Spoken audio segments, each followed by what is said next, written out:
मैं एक मतवासत खानदान से ताल्लुक रखती थी। मेरे वालिद शहरयार असद मेहनत मजदूरी के सिलसिले में एक अरसे से नॉर्वे गए हुए थे। मेरे अलावा मेरी एक बहन हीरा थी, लेकिन हमारा कोई भाई न था। जब अब्बू की शादी हुई तो उस वक्त वो एक ठेकेदार के पास मजदूरी किया करते थे। शादी के इब्तिदाई दिनों में तो कम तनख्वाह के बावजूद घर का गुजारा हो जाता था, लेकिन जब मैं और मेरी बहन पैदा हुई तो खर्चात में इजाफा हो गया और घर में माशी तंगी बढ़ने लगी। इन हालात में अब्बू ने बेहतर माशी मुस्तकबिल की खातिर मुल्क से बाहर जाने का फैसला किया। रुखसत होते वक्त एयरपोर्ट पर अब्बू ने वालदा को खास तौर पर हदायत की कि मेरी दोनों बेटियों की तरबियत दीनी और दुनियावी हर लिहाज से उम्दा तरीके से करना। अब्बू ने एक छोटा सा मकान हमें लेकर दिया था। उन्होंने बाहर जाकर अम्मी को उस वक्त के लिहाज से अच्छी खासी रकम खर्चे के लिए भेजना शुरू कर दी, जिससे हमारे घर का गुजारा अच्छे तरीके से होने लगा। अम्मा मेरे अब्बू की हदायत के मुताबिक हमारी तरबियत अच्छे तरीके से कर रही थीं। उन्होंने हमें रवायती तौर पर कुरान की तालीम दिलवाई और हमें शहर के अच्छे और महंगे स्कूलों में पढ़ाई के लिए डाला था। वक्त इसी तरह अपनी मखसूस रफ्तार से गुजरने लगा और बहुत से साल बीत गए। मैं और मेरी बहन हीरा जवान हो गईं। इसी दौरान वालदा ने वालिद की तरफ से भेजी जाने वाली रकम से बचत करके एक अच्छा मकान खरीद लिया। वालिद की कमाई से घर में खुशहाली आ गई और पैसा आना शुरू हुआ, तो इस माशी खुशहाली में अम्मी हम दोनों बहनों की हरकत सकनात पर ज्यादा तवज्जो न दे पा रही थीं। यूनिवर्सिटी में दाखिल हुई तो वहां का माहौल स्कूल की जिंदगी से यकसर बदला हुआ पाया था। यूनिवर्सिटी की दुनिया ही अलहदा थी। पढ़ाई से बेजार आशिक पसंद लड़कियां और लड़के इश्क और मोहब्बत के चक्कर में गुम होकर जोड़ों की शक्ल में यूनिवर्सिटी के लॉन कोने खुदरों में सर जोड़े बैठा करते थे। अपनी सहेलियों को देखकर मुझे भी शौक पैदा हुआ कि मैं भी कोई अच्छा सा बॉयफ्रेंड चुनूं, लेकिन मुझे मेरी सोचों के मयार वाला कोई लड़का नजर नहीं आ रहा था।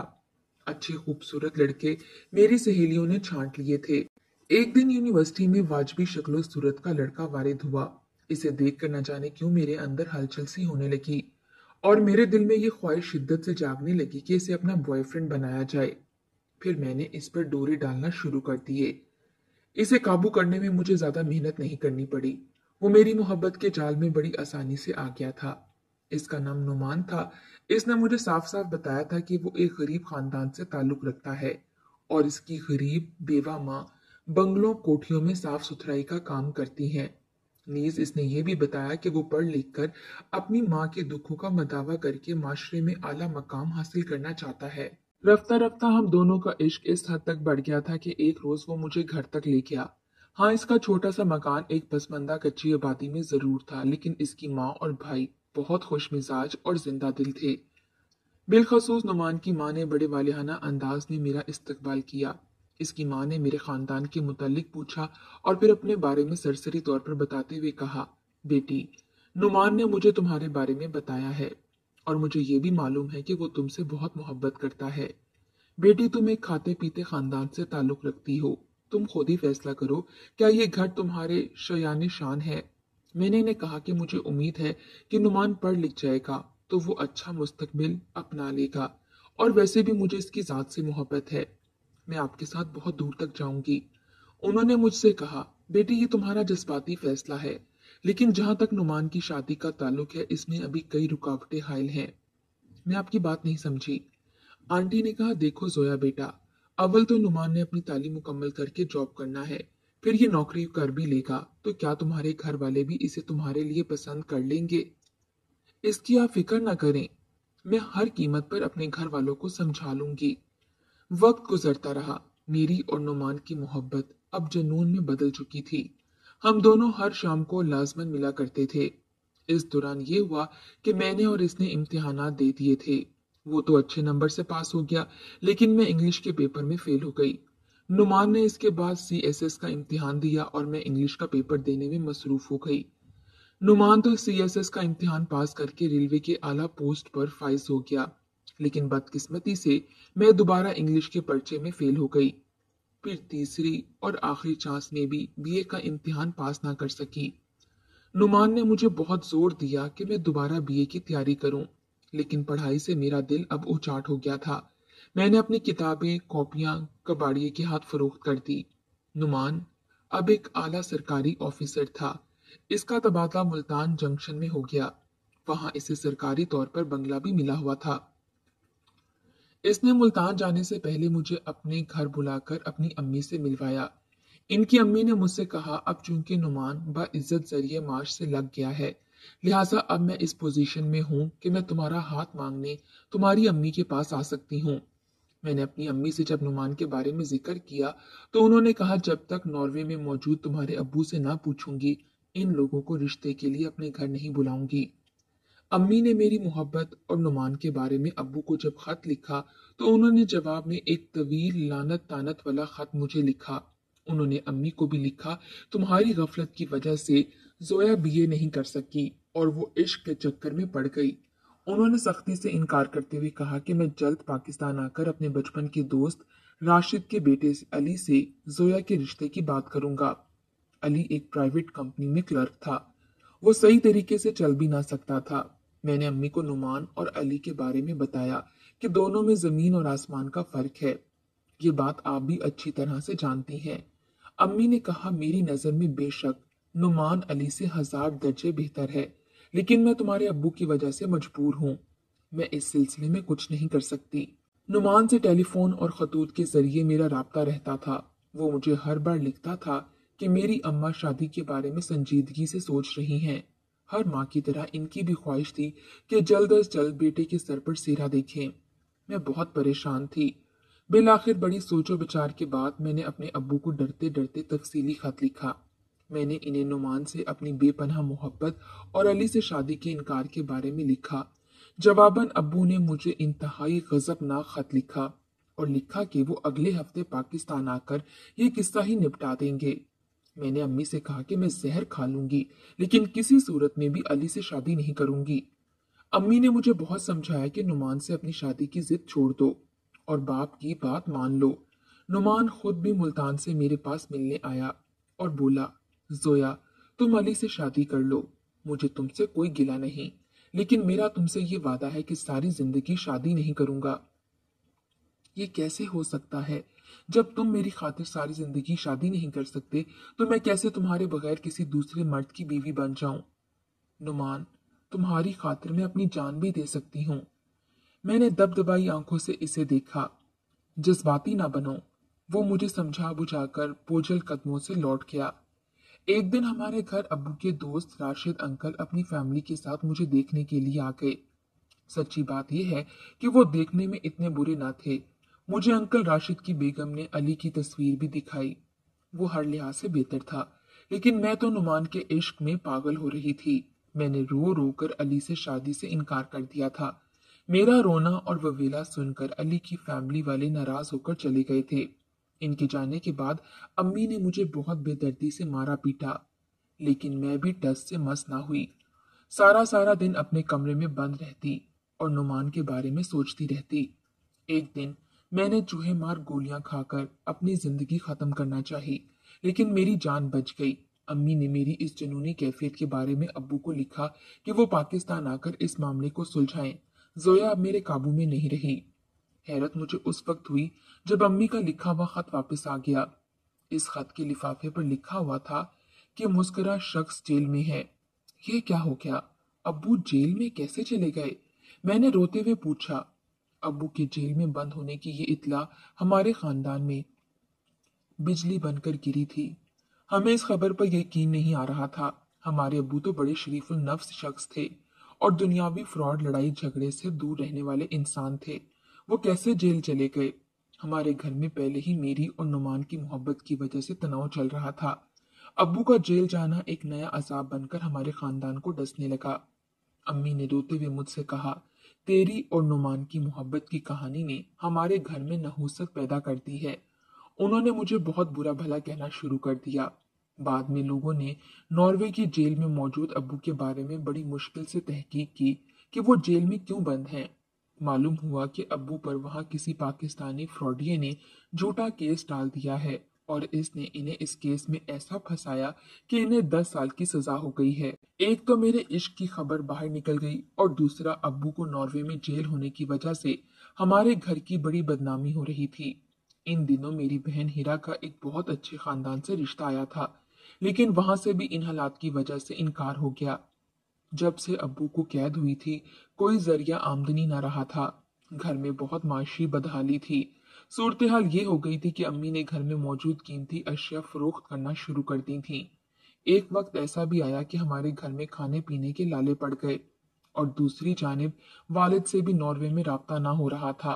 एक दिन अम्मी ने मुझे अपने पास बुलाकर खुद ही कहा, बेटी तू किसी न किसी तरीके से नुमान से राब्ता कर और इसे कह कि वो हमारी मदद करे। मैंने नुमान को एक तफसीली खत लिखा। खत मिलते ही वो फौरन हमारे शहर आ गया। इसे अम्मी ने रो रो कर अपने मसाइल सुनाए। पहला मसला वालिद साहब का नॉर्वे से रिहाई का था। फिर मेरे और हीरा के रिश्ते की बात थी। नुमान ने अम्मी से कहा कि वो अगर चाहे तो मैं आज भी जोया से शादी करने के लिए तैयार हूँ। अम्मी ने से रोते हुए जवाब दिया, बेटा ये बात तो तुम्हें बाखूबी मालूम है कि जोया के वालिद ने तुमसे इस शादी के बारे में सख्ती से इनकार किया था, लेकिन अब मैं मजबूर हूँ। बेटा मैं अब तुम्हें इजाजत देती हूँ कि तुम जोया से शादी कर लो। नुमान ने अम्मी से कहा, आप अच्छी तरह सोच लें, कल जब जोया के वालिद पाकिस्तान आएंगे तो आप इन्हें क्या जवाब देंगी। अम्मी ने कहा, बेटा इस वक्त हम ऐसे अजाब का शिकार हैं कि कल तक तो हम इन हालात की चक्की में पिसकर मर ही जाएंगी। वो जब पाकिस्तान आएंगे तो मैं बात संभाल लूंगी। नुमान ने अपनी अम्मी को हमारे घर भेजा। इसकी अम्मी ने फौरी तौर पर हाँ कर दी। नुमान के साथ बड़ी सादगी से मेरा निकाह हो गया। मैं बगैर जहेज के नुमान की दुल्हन बनकर मुल्तान चली गई। मैं इस बात पर बहुत खुश थी कि कुदरत ने ऐसे हालात पैदा कर दिए थे कि तकदीर ने हमें मिला दिया था। लेकिन दूसरी जाने मुझे अपने अब्बू की बेकसूर कैद होने का बहुत गम था। इसके साथ साथ मुझे अपने घर की माशी बदहाली और हीरा के रिश्ते की भी बड़ी फिक्र लाहक थी। नुमान एक बड़े अच्छे इंसान थे। वो बहुत ताउन करने वाले शख्स थे। दूसरी जानिब इनकी माँ और इनका भाई भी बहुत अच्छे थे। नुमान वालिद को जेल से छुड़वाने के लिए दिन रात कोशिशें कर रहा था। इसने वहां किसी तरीके से राब्ता करके हमारा इनसे राब्ता भी करवाया था। वहां एक वकील के जरिए इनका मुकदमा लड़वाया गया और इनकी सजा में भी कमी वाक़या हुई। नुमान की कोशिशों से एक आध दफा इनसे हमारा टेलीफोनिक राब्ता भी हुआ। इसी दौरान नुमान ने हीरा की शादी भी अपने एक दोस्त के साथ करवा दी थी। यही नहीं, इसने हमारे घर के माली हालात को बेहतर बनाने के लिए हमारे घर के एक हिस्से में कुछ जरूरी तब्दीलियां कराकर इसे किराए पर चढ़ा दिया था। इससे हमें माकूल आमदनी होने लगी थी। लगता था हमारी जिंदगी अब खुशहाली की तरफ गामजन है। सब कुछ अच्छा होता हुआ नजर आ रहा था। मेरी शादी को 4 साल हो चुके थे। मेरी जिंदगी भी बड़े अच्छे तरीके से मामूल के मुताबिक चल रही थी। इस दौरान अल्लाह ने मुझे 2 बेटे दिए। एक दिन मेरी अम्मी ने मुझे बताया, अब्बू नॉर्वे की जेल से आजाद होकर पाकिस्तान आ रहे हैं। ये खबर सुनकर हमारे पूरे खानदान में खुशी की लहर दौड़ गई। इनकी बकिया सजा नॉर्वे हुकूमत ने माफ कर दी थी। इनके आने की खुशी में वालदा ने यह फैसला किया था कि हम अपने घर में एक आलीशान जश्न करेंगे और इसमें पूरे खानदान को जमा करके दावत आम की जाएगी। उन्होंने हम दोनों बहनों को इस खुशी के मौके पर घर आने की दावत दी थी। मैं अपने अब्बू का सामना करने से डर रही थी। इनकी मर्जी के खिलाफ नुमान से शादी की थी। अम्मी ने मुझसे कहा कि मैं इनसे कहूंगी कि मैंने नुमान से जोया की शादी का फैसला अपने घर की माशी बदहाली की वजह से किया था। उन्होंने मुझे ये भी तसल्ली दी कि वो जब तुझे नुमान के साथ खुश देखेंगे तो तुम्हारे से इनका दिल साफ हो जाएगा। अम्मी ने मुझे कहा था कि बेटी जब तुम्हारे अब्बू तुम्हारे सामने आए तो तुम इनके पैर पकड़कर इनसे इनकी मर्जी के खिलाफ नुमान से शादी करने पर माफी मांगना और बाद में अपने बेटे को भी इनके कदमों में डाल देना। अब्बू को एयरपोर्ट लेने हम सब घर वाले गए थे। अब वो अपनी उम्र से बहुत ज्यादा बूढ़े और लागर लग रहे थे। उन्होंने हीरा और इसके शौहर के सर पर हाथ फेरा और उन्होंने मेरी जानिब से किए गए सलाम का कोई जवाब ना दिया और मुंह फेर लिया। उन्होंने एयरपोर्ट पर ही मुझे कह दिया था कि तू मेरी जिंदगी में मुझे कभी अपनी शक्ल ना दिखाना। घर आकर भी वो मुझसे नाराज ही रहे। मैं इनके कदमों में बैठ गई। मैंने इनसे पहले नुमान से शादी करने के बारे में माफी मांगी। इनको वो हालात बताए जिनकी बिना पर अम्मी ने मुझे नुमान से शादी की इजाजत दी थी। उन्होंने मेरी एक ना सुनी, बल्कि उन्होंने न सिर्फ मेरी बल्कि अम्मी की भी बड़ी बेइज्जती की। नुमान ने अब्बू का गुस्सीला मुंह देखा तो उन्होंने कहा, जोया तुम घर चलो, तुम्हारे अब्बू बड़े अरसे बाद पाकिस्तान आए हैं और तुम्हारी शादी के गम से सुलग रहे हैं। इस मौके पर वक्त की मसलियत ही यही थी कि मैंने मुनासिब समझा कि इस वक्त मुझे अपने ससुराल चले जाना चाहिए। अब्बू को पाकिस्तान आए हुए तकरीबन 3 माह का अरसा हो गया था। मेरा दिल अम्मी और अब्बू से मिलने को बेहद बेचैन था। हीरा से मेरा राब्ता रहता था। इसने मुझे बताया कि परेशानियों की वजह से अब्बू को शुगर हो गई है और इनकी सेहत भी बहुत गिर गई है। मैंने हीरा की ज़बानी जो वालिद की ये हालत सुनी तो मुझसे रहा ना गया। मैंने नुमान से कहा कि मैं हर सूरत में अब्बू को देखने के लिए लाहौर जाऊंगी। उन्होंने मुझे और बच्चों को जहाज के जरिए लाहौर भेज दिया। मैं जब अपने मैके पहुंची तो अम्मी ने मुझे फौरी तौर पर अपने सीने से लगा लिया। अब्बू चारपाई पर लेटे हुए थे। उन्होंने अपना मुंह दीवार की जानिब कर लिया। इन्हें मेरी आमद का एहसास हो चुका था। मैंने इनके पांव पकड़कर इनकी ख्वाहिश के मुताबिक अली से शादी ना करने और नुमान को अपना शोहर बनाने की गुस्ताखी की माफी मांगी। इतने में अम्मी भी इनके पास आईं। उन्होंने अब्बू से कहा कि अब जो हो गया सो हो गया, इसे किस्मत का लिखा या हमारी मजबूरी ही समझो और जोया को माफ कर दो। मैंने अम्मी की बात को आगे बढ़ाते हुए कहा, मुझे नुमान और इसकी माँ ने बिल्कुल शहजादियों की तरह रखा हुआ है। मुझे वहां किसी किस्म की कोई तकलीफ नहीं है। दूसरी जानिब अम्मी ने इन्हें रोते हुए बताया कि जब आप नॉर्वे की जेल में बंद थे तो उस वक्त नुमान ही ने जोया को अपनी दुल्हन बनाया था। अगर ये उस वक्त इससे शादी ना करता तो यकीनन आज जोया और हीरा हमारी चौखट पर होती। आप जब नॉर्वे की जेल में थे तो नुमान ने ही अपनी कोशिशों से आपका वहां केस लड़कर सजा कम करवाई थी और यही नहीं, इसने इस वक्त हमारी माली मामलत भी की थी। अब्बू अपने बिस्तर से उठे। उन्होंने मुझे अपने सीने से लगाकर कहा, बेटी, तुमने मेरे बचपन के दोस्त राशिद के बेटे से शादी ना करके मेरा दिल दुखाया था। अब मैं इसे मुंह दिखाने के काबिल न रहा, बल्कि मैं इससे अपनी दोस्ती से भी महरूम हो चुका हूँ। लेकिन मैं तुझे माफ करता हूँ। उन्होंने मेरे सर पर दस्ते शफकत फेरते हुए मुझे माफ कर दिया। उन्होंने मेरे बच्चों को भी अपने गले से लगा लिया। थोड़ी देर बाद हीरा भी अपने खामंद और बच्चों के साथ आ गई। उस वक्त ऐसा लग रहा था जैसे हमारे घर में तवील खजा के बाद बहार का मौसम आ गया हो। हीरा ने अब्बू को मशवरा दिया कि हमें अपने मैके में मेरे और जोया के तमाम ससुरालियों की दावत करनी चाहिए। इससे ये होगा, हम दोनों के ससुराल वाले ना सिर्फ खुश होंगे बल्कि नुमान का मूड भी अच्छा हो जाएगा। अब्बू, आपने अपनी आमद के मौके पर नुमान की बहुत तजलील की थी। हिरा ने कहा, मुझे यकीन है आप नुमान को देखेंगे तो यकीनन आप इसे पसंद करेंगे। वो बहुत ही अच्छा इंसान है, बड़ा फराख दिल है। मैंने हीरा की बात काटते हुए कहा था, हमने मैके में ये बाहिमी फैसला किया कि अब्बू मुझे बजाते खुद मेरे ससुराल मुल्तान छोड़ने जाएंगे। वहां जाकर मुझसे पहले नुमान और इसकी फैमिली से अपने रवैये की माफी मांगेंगे और फिर वो इन्हें बकायदा अपने घर आने की दावत देंगे। अब्बू ने नुमान और इनकी माँ और मेरे छोटे देवर के लिए खसूसी तोहफे और मिठाई ली। मैं जब अब्बू को लेकर ससुराल पहुंची तो वहां नुमान और इनका भाई इन्हें देखकर बहुत हैरान हुए। मेरी सास उस वक्त घर में मौजूद ना थी, मोहल्ले में किसी का इंतकाल हो गया था, वहां गई हुई थी। अब्बू ने नुमान के शाने पर हाथ रखकर इसे अपने गुज़श्ता रवैये की माफी मांगने के लिए पहला लफ्ज ही निकाला था कि नुमान ने अब्बू से कहा, मैं आपके बेटे की तरह हूँ, आप मुझसे माफी मांग कर मुझे शर्मिंदा ना करें, मेरे दिल में ऐसी कोई बात नहीं है।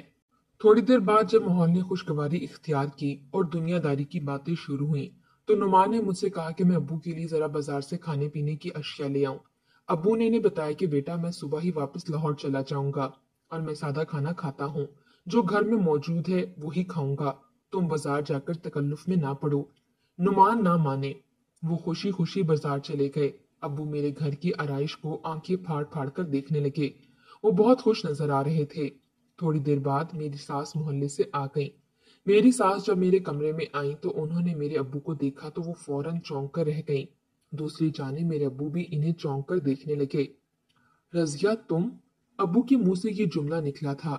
शहरियार असद, तुम? दूसरी जानिब से सास के मुंह से ये जुमला निकला, क्या आप एक दूसरे को जानते हैं? मैंने अब्बू से पूछा। अब्बू अपना सर पकड़कर सोफे पर बैठ गए। बेटी जोया, तुम एक लम्हे के लिए बाहर जाओ, अब्बू ने झुंझलाए हुए अंदाज में कहा। इसके बाद मेरी सास ने भी बड़े अफसुर्दा लहजे में मुझसे कहा, बेटी जोया, तुम जरा किचन में जाकर मेरे लिए अच्छी सी चाय बनाकर लाओ। मैं अचानक बदलती सूरत हाल के पेश नजर बड़ी परेशानी में किचन में पहुंचकर बेदिली से अपनी सास के लिए चाय बनाने लगी। ये अब्बू और मेरी सास के दरमियान बिलाखिर कौन सा रिश्ता है जिसकी बिना पर उन्होंने एक दूसरे को बहुत चौंक कर देखा था और उन्होंने मुझे खसूसी तौर पर अपने कमरे से भी निकाल दिया है। कई किस्म के लातादाद सवालात मेरे जहन में हथौड़े बनकर बरसने लगे। मैंने फटाफट चाय बनाई और जब मैं कमरे में दाखिल हुई तो मेरे अब्बू इंतहाई अफसोस के आलम में अपना दिल पकड़े हुए बैठे हुए थे। मैंने घबरा कर इनसे पूछा, क्या बात है अब्बू, आप इस तरह क्यों बैठे हैं? उन्होंने तासुब भरे लहजे में कहा, बेटी, काश मैं तुमसे नाराज ही रहता और तुम्हारे ससुराल ना आता। क्यों अब्बू, आखिर आप मुझे बताते क्यों नहीं? क्या बात है? वो शदीद सदमे की हालत में बोले। बेटी जोया, लगता है आज मेरी जरा सी भूल और जवानी के चंद लम्हात जज्बाती ने मेरी बकिया जिंदगी के लिए तुम्हारी नुमान से शादी की शक्ल में सजा दी है। क्या मतलब? मैंने चिल्लाते हुए बड़े तजस्सुस के साथ पूछा। बेटी, बस ये समझ लो कि नुमान तुम्हारा भाई है। नहीं नहीं, ये आप क्या कह रहे हैं? ये सच है बेटी। अब्बू के मुंह से ये दिलखराश जुमला सुनकर लग रहा था जैसे मेरा दिल फट रहा हो।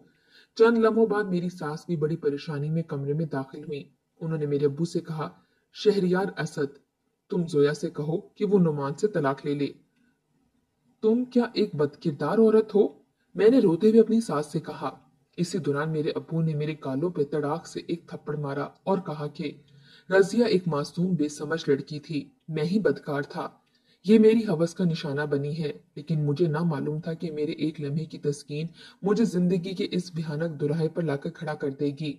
तुम मेरी जिंदगी की खुशियों के कातिल और मेरी इज्जत के लुटेरे हो। नुमान की मां ने चिल्ला चिल्लाकर जुनूनी अंदाज में ववेला शुरू कर दिया। मैं अब चुप नहीं रह सकती थी। तुम क्या समझते हो? एक गुनाह जो मेरी बेअक्ली की वजह से मुझसे सरजद हुआ, दूसरा एक और नए गुनाह की जंजीर की कड़ी इससे जोड़ दी जाए। नुमान तुम्हारा लहू है और जोया भी तुम्हारी बेटी है, और रिश्ते के लिहाज से नुमान इसका भाई है। बताओ जोया, किस शरीयत के तहत अपना इज़्दवाजी जिंदगी तुम कायम रख सकती हो? मेरा तो दिल करता है कि शहरियार तुम्हारे चेहरे पर थूक दूं, नुमान से धक्के दिलवाकर बाहर निकलवा दूं। तुम खुदा के वास्ते यहाँ से फौरी तौर पर दफा हो जाओ। शहरियार, तुमने आज बरसों बाद मेरे सामने आकर भी, वो भी जोया के बाप के रूप में, मेरे सीने पर छुरी मार दी है। इतने में नुमान भी वहां आ गया। इसे देखकर मेरी सास रोते हुए दूसरे कमरे में चली गई थी। नुमान ने ना समझने वाली हालत में मेरी तरफ देखा और कहा, ये अम्मी क्यों चिल्ला रही थी और वो क्यों रोते हुए अपने कमरे में चली गई हैं? मेरे भी असाब काबू में ना थे। मैं क्या जवाब देती? अब्बू इंतहाई थके परेशान कुन चाल चलते हुए कमरे से उठकर घर से बाहर निकल गए। मैंने और नुमान ने इनसे पूछा कि आप कहाँ और क्यों जा रहे हैं। हम दोनों ने इन्हें रोकने की बहुत कोशिश की, लेकिन वो ना रुके। नुमान ने शदीद घबराहट के आलम में मुझसे पूछा। मैं सकते की आलम में बुत बनी हुई थी। मैं इनके किसी सवाल का जवाब ना दे सकती थी। इसने मुझे बुरी तरह से झंझोड़ दिया। सिर्फ इतना कहा, जाओ अपनी माँ से पूछो। मैंने ये जुमले बड़े अफसुर्दा लहजे में कहे थे। नुमान अपनी माँ के कमरे में गए तो वो मुझे भी मेरे बाजुओं से घसीट कर वहां ले गए। ऐसा क्या हुआ है ये आप लोगों को कि चंद लम्हों में क्या हो गया है?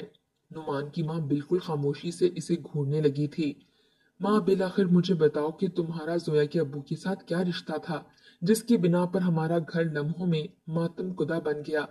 मेरी सास ने झिझकते रोते हुए नुमान को तमाम तफसील से आगाह किया। नुमान सकते की आलम में बैठे रह गए, फिर कुछ कहे बगैर उठकर बाहर चले गए। दूसरे दिन मुझे इत्तला मिली कि अब्बू ने छत से कूदकर खुदकुशी कर ली। इनकी मौत पर ना मैं गई ना ही नुमान गया। नुमान तो ना जाने कहाँ गलियों में घूमता फिरता था। नुमान ने इसके बाद मुख्तलिफ मुफ्तियों और मौलवियों से फतवा लिया। इसने मुझसे कहा कि जोया, अब तुम मेरे निकाह में नहीं रही। मैंने मस्जिदों के मौलवियों, माहिरीन इस्लामी मुफक्किर, कानूनी फतवों के न जाने कहाँ कहाँ के नहीं धक्के खाए, लेकिन सच्ची बात यह है कि ज्यादातर ने मुझे यही फतवा दिया है कि अब तुम अपनी बीवी से फौरी तौर पर अपना निकाह खत्म करके इससे जुदा हो जाओ। इसकी वजह यह है कि तुम दोनों का बाप एक ही है। मेरे जिस्म से जान निकल रही थी। मैंने रोते हुए कहा, मैं यहाँ से कहीं नहीं जाऊंगी। इतने में मेरी सास भी वहां आ गई। उन्होंने मुझसे कहा, बेटी, तुम अब इस हकीकत को तस्लीम क्यों नहीं कर लेती कि तुम्हारी हैसियत एक तरह से नुमान की बहन जैसी है। तुम्हें यहाँ से जाना होगा। मैं अपनी सास और नुमान के कदमों में बैठ गई और इनसे मैंने रो रो कर इल्तिजाएं की। खुदा के वास्ते मुझे मेरे बाप के गुनाह की सजा मत दो। नुमान ने कहा, जोया, मुझे गलत ना समझना। जिस तरह तुमने मुझसे जुनून की हद तक मोहब्बत की थी, तो इसी तरह मुझे भी बाखुदा तुमसे उस वक्त तक जुनून की हद तक मोहब्बत थी जब तक तुम मेरी बीवी थी। लेकिन अब मैं इस्लाम के दिए गए फतवों के आगे मजबूर हूँ, और दूसरा, मेरा अब जमीर भी नहीं मानता कि मैं तुम्हें अपनी बीवी कहूँ। लिहाजा अब मैं तुम्हें तलाक तलाक तलाक देता हूँ। मेरा सर बुरी तरह से चकरा रहा था और मैं धड़म से फर्श पर गिर गई। मेरे बाप के गुनाह की सजा मुझे मिली थी। मैं जीते जी मर गई थी।